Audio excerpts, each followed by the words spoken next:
نجي نتفقد أحوالكم ونقيف على أحوالكم ونشوف المشاكل ونساهم في حلها بإذن الله تعالى.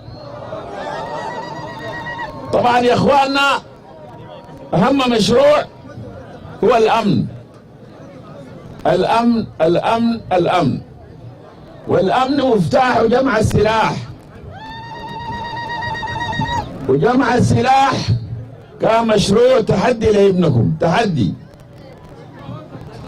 كان أكبر تحدي لنائب الرئيس وممثلكم في الخرطوم يسلموا مشروع خطير اسمه جمع السلاح، وكان ما في طريقة، لأن انتوا أنا منكم وممثلكم ما في طريقة رجعة ولا ورا، وما في فلسة، لذلك لازم المشروع ينجح بالتي هي أحسن ولا بالتي هي أخشن، لازم المشروع ينجح. وبفضل الله كلكم بتلاحظوا المشروع نجح، وحاربنا الظواهر السالبة وجمعنا السلاح ومانا المتفلتين والمخاسرية والسفهاء والمجرمين وتجار المخدرات. نحن يا اخواننا في الدولة ما بنتعامل بعاطفة، نتعامل بالعدل، بالعدل. والزول كان ما صالح بنقول انه ليس من اهلي، انه عمل غير صالح. خلاص يا اخواننا، خلاص نسمع. اذا الزول ما صالح بنقول انه ليس من اهلي، انه عمل غير صالح. عشان يا اخواننا نحقق العدالة، عشان ربنا يرضى عننا، عشان ربنا يرفع عننا البلاء والغلاء والفتن ما ظهر منها وبطن.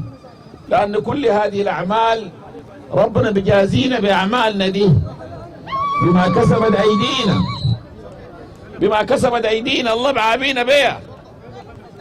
فدارين أخواننا الصدق، ودارين الطهر، ودارين التجرد. لذلك المشروع كان هو التحدي. هسه جمع السلاح ده كويس ولا ما كويس؟ دايرين جمع السلاح ولا ما دايرينه؟ وكلام المخاسرية ده شنو الناس المخاسرية اللي بيتكلموا ساكت دي؟ وكلام السفهاء ده شنو اللي بيتكلموا ساكت؟ نحن فخورين منكم وبنمثلكم انتوا، نتعامل بشجاعة وبقوة وبفروسة، وما في زول بخوفنا. زول وجهه شبر ما بخوفنا، نموت واقفين عشان نحن منكم انتوا ديل. ونحن فخورين انه تسديتوا الثغرة للسودان الجنوبية وجاهدتوا وقدمتوا ارواحكم رخيصة من اجل الوطن ومن اجل العقيدة، والشهداء رب يتقبلهم ويشفي الجرحى. وفي هذا المشروع انا لهذا اليوم الخامس بديت بالضعين وشعيرية وياسين وامس عسلاية، والليلة بحر العرب، وبكرة الفردوس، وبعدنا بجابرة وعديلة وبكارينكا. واي محلية بمشي الاستقبال كبير وبقولوا نحن ما مع السلاح، نحن مع الامن، نحن مع الاستقرار، نحن ما مع الحرب، نحن مع السلام. لانه يا اخواننا ما بيمشي التفلت والحرامية والسفهاء، ما بيمشي مع الامن، ما بيمشي مع التنمية. ولذلك التحية والتقدير والثناء للقوات النظامية، القوات المسلحة وقوات الدعم السريع. تحية خاصة لقوات الدعم السريع والشهداء، مشان رب يتقبل الشهداء يشفي الجرحى. والتحية للشرطة، والتحية لقوات الأمن. والدولة دي واحدة، وظائفها كثيرة، واحدة دولتنا دي واحدة، رئيسها واحد، وظائف كثيرة، كل زول عنده وظيفة بأديها. فإحنا يا إخواننا ما دام في أمن واستقرار أسألونا من التنمية، أسألونا من الخدمات. التنمية أولا الموية للإنسان والحيوان، على رغم عملنا عشرات 60-70 محطة مياه، لكن شايفينها لسه لسه دارين مزيد، دارين مزيد من الحفاير، مزيد من الآبار، مزيد من الدواكي بإذن الله تعالى. أنا أطمنكم برنامج زيرو عطش مستمر، البرنامج مستمر بإذن الله تعالى. وإن شاء الله شهر 5 أنا حكون معاكم في دحيل الدابي وكلمة والكوبو والمناطق دي، أنا حكون هناك بإذن الله تعالى، بإذن الله تعالى. ولحد الوقت ذاك البرنامج مستمر، برنامج الصحة والرعاية الصحية الأولية والغابلات وبرنامج التعليم. التعليم التعليم التعليم التعليم التعليم التعليم التعليم. بس المرة اللي فاتت أنا قلت لكم تاني بكرر لكم، أنا ولدوني في كوبو ولا في غابة ولا في بحر ولا في مرحال زيكم واحد، لكن هسه بقري وغنمي وأبليل بسرح بين زي حقاتكم. الأسمن يعني الأسمن حقاتي ولا حقاتكم؟ ليه؟ عشان التعليم يا اخوان. الأكثر حقاتي ولا حقاتكم؟ خلاص دارين التعليم، لازم نلتزم يا اخواننا بالتعليم. وأنا لذلك بوجه مشروع توطين الرحل، نوطن الرحل، مشروع توطين الرحل، عشان أهلنا ليه ضاعوا جهل، ضاعوا أمية، ضاعوا مرض، مش كده؟ 20% ولا 10% يرعوا بالبهايم، الباقيين يقعدوا في محل واحد عشان نقدم الخدمات، عشان نقدم لهم التعليم. والآن أنا بتبني مشروع المدرسة النموذجية داخلية ثانوي وأساس، بنين وبنات، هنا فيهم مطارد نبنيها جديدة لن عشان الزول الراحل يدخل أولاده الداخلية، يقرأ في الداخلية. كويس يا إخواننا؟ دايرين، هذا هو الحل. حلنا نتعلم، حلنا التعليم، بالتعليم بنعمل التغيير، بنعمل النهضة. وبحر العرب زي ما قال لكم الوالي جاياها خدمات كثيرة، دايرين نعيد سبتوا سيرتها الأولى، زي ما الرزيقات استقبلوا عبد الناصر واستقبلوا أزهري واستقبلوا البشير في 2009 ضد الجنائية وقالوا سبدوا الرد، تذكروا العبارة سبدوا الرد. دايرين نعيد سيرتها، فيها الاستراحة وفيها المنتجع وفيها مضمار الخيول، ويكون فيها مطار يجيكم ناس من بعيد يشوفوا السبق في سبدو. الفرسان اللي اجوا عرضوا ذيل زي ما قال الوزير يلتزم يجيب لهم خيول مهورة نصلح النسل، ويكون السباق وين؟ في سبدو. وتوسعة الخدمات البطرية، وتمشي قلت للوزير تمشي بعدين للرحل مش المدينة، في البحر. وتوسعة المستشفى، إن شاء الله مستشفى بحر العرب حيكون المستشفى المرجعي الثاني بعد الضعين إن شاء الله بإذن الله تعالى. ودعم الجامعة ونحن معاكم. طيب يا اخوان، أنا داير منكم شنو؟ دي الحاجاتكم أنا كلها بنفذها، داير منكم الآتي، داير منكم الوحدة. الظل الجاي خلاص إن شاء الله، الظل الجاي تم، ما في أي مشكلة الظل، ما في مشكلة الظل.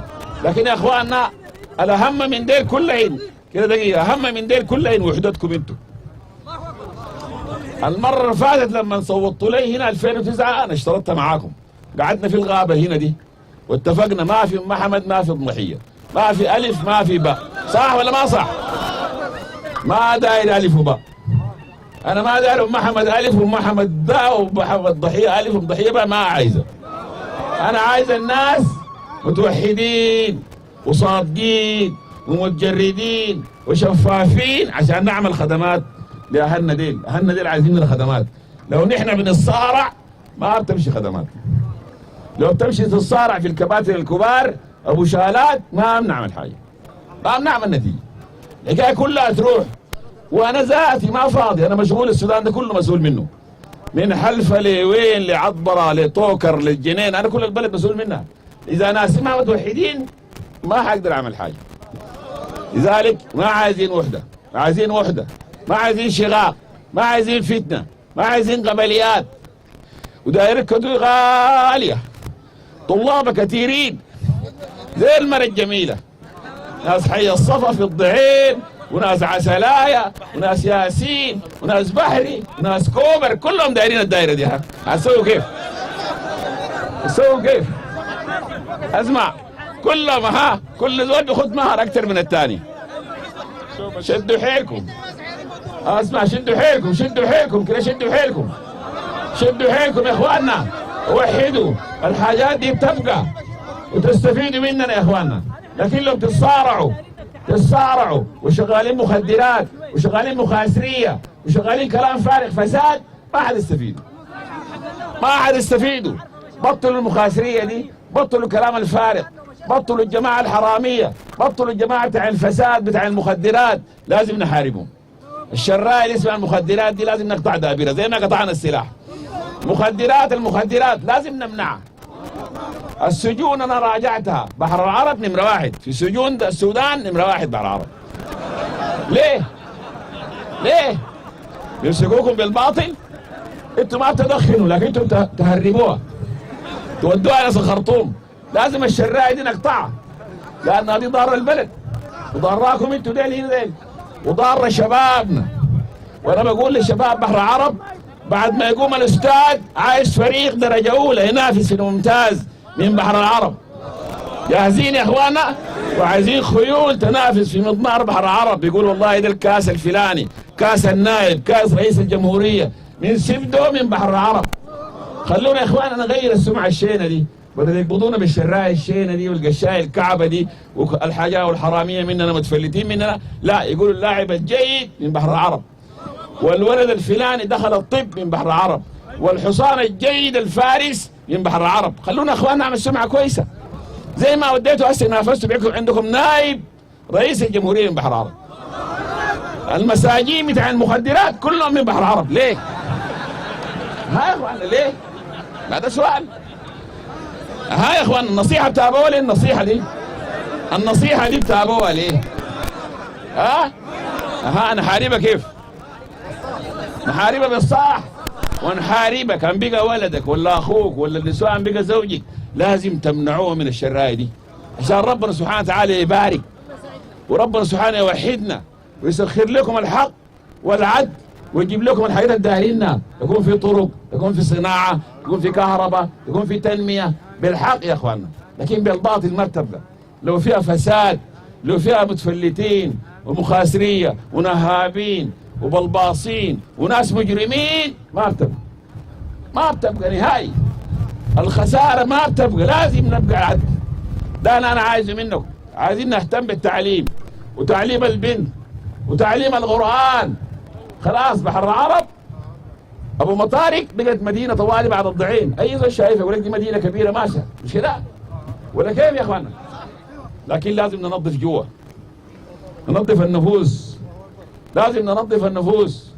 ونحن يا اخواننا ما بيهمونا كلام السفهاء والمخاسرين البكتب ده، ما بيهمونا كلام اهلنا الغبش ديل. اهلنا الغبش ديل البيعان وديل عندهم مرض، عندهم مشاكل، دارين تعليم، عايزين مويه، ديل هم اللي بيهمونا. لكن كلام الكباتن ده ما بيهمنا. الجماعه اللي عندهم مصلحه ديل ما بيهمنا.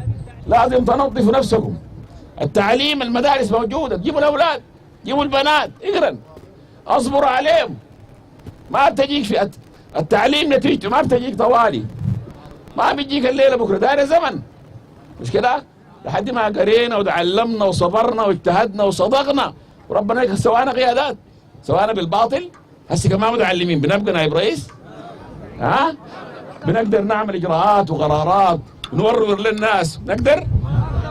كان يقول لكم ده نائبكم ده زول ساكت، ده زول طيط ساكت ما فاهم حاجه، ده زول ساكت تبع ما فاهم حاجه، ما عنده حاجه، ما بيفهم حاجه ذاته، لا بيعرف لغه، لا بيعرف يتكلم، لا بيعرف يغرر، لا بيعرف يقري، تسوى بشنو ده؟ ينفع كده؟ يا اخواننا ننتبه، الماضي ده مضى خلاص، دايرين من هنا وقدام نركز في الصح عشان ربنا سبحانه وتعالى بيبارك وبيوفقنا وبسخر لنا الاسباب وبخلينا نستغر وخلينا ناكل الحلال. خلينا شنو يا اخواننا؟ ناكل الحلال، ندفع الزكاه وندفع الصدقات عشان ربنا يأمن البلاد. وانا اليوم سعيد بهذا الاستقبال الكبير، وشكرا لاهلي في بحر العرب، شكرا للفرسان، وشكرا للادارات، وشكرا للبيوت والتراث، وشكرا للحضور جميعا والشباب والطلاب. من كلام بيان بالعمل باذن الله تعالى. اصل نظري ما بننضم لكم. الله اكبر، لا اله الا الله، لا اله الا الله. نحن نشكر الاخوان مدير عام جهاز الامن والمخابرات الاخ الشهير محمد عطا، ونشكر رجل الاعمال من سنار